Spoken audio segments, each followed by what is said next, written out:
Hi అండి, welcome to అత్తమ్మ చేతి రుచులు. నేను మీ మాన్య. ఈరోజు వీడియోలో మిక్స్డ్ వెజిటేబుల్ రైస్ ఎలా చేయాలో చూద్దాం.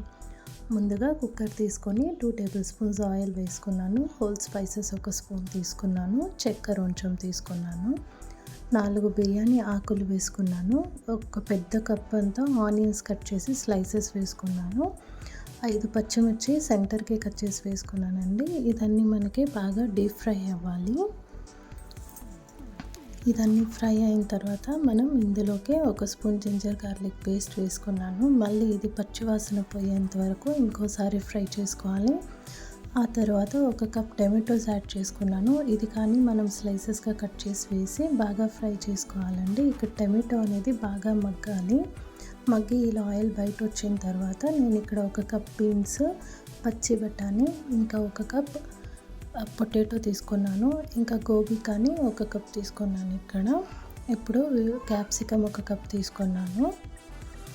ఇప్పుడు ఇదన్నీ బాగా కలిసేలాగా మసాలాతో మనం బాగా మిక్స్ చేసుకోవాలండి. చూడండి, ఇక్కడ మొత్తం మనం టమాటో, ఆనియన్స్ అనేది కానీ మసాలా, ఆయిల్ అనేది బాగా వెజిటేబుల్స్కి పట్టేలాగా ఇలా మిక్స్ చేసుకోవాలండి.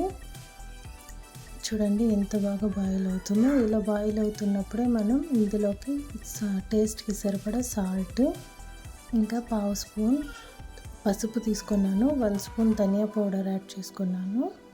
ఇప్పుడు వీటన్నిటిని మళ్ళీ ఇంకోసారి మంచిగా బాగా మిక్స్ చేయాలండి. ఇదన్నీ బాగా మిక్స్ అయ్యేలాగా చూసుకోవాలి. ఇప్పుడు నేను ఇక్కడ 1 కప్ కొబ్బరి పేస్ట్ తీసుకుంటా ఉన్నాను. కొబ్బరి వేయడం వల్ల టేస్ట్ అనేది చాలా బాగుంటుంది. స్వీట్నెస్ కొంచెం పెరుగుతుంది. సో మీరు టేస్ట్కి సరిపడా కారం అడ్జస్ట్ చేసుకోవాలండి. బాగా మిక్స్ చేసుకోవాలి. ఇలా మిక్స్ అవ్వాలి. వాటర్ అనేది బాయిలింగ్కి వచ్చినప్పుడు మనం ఇందులోకి నేను ఇక్కడ 1/2 kg బియ్యం కడిగి పెట్టి తీసుకుంటా ఉన్నాను.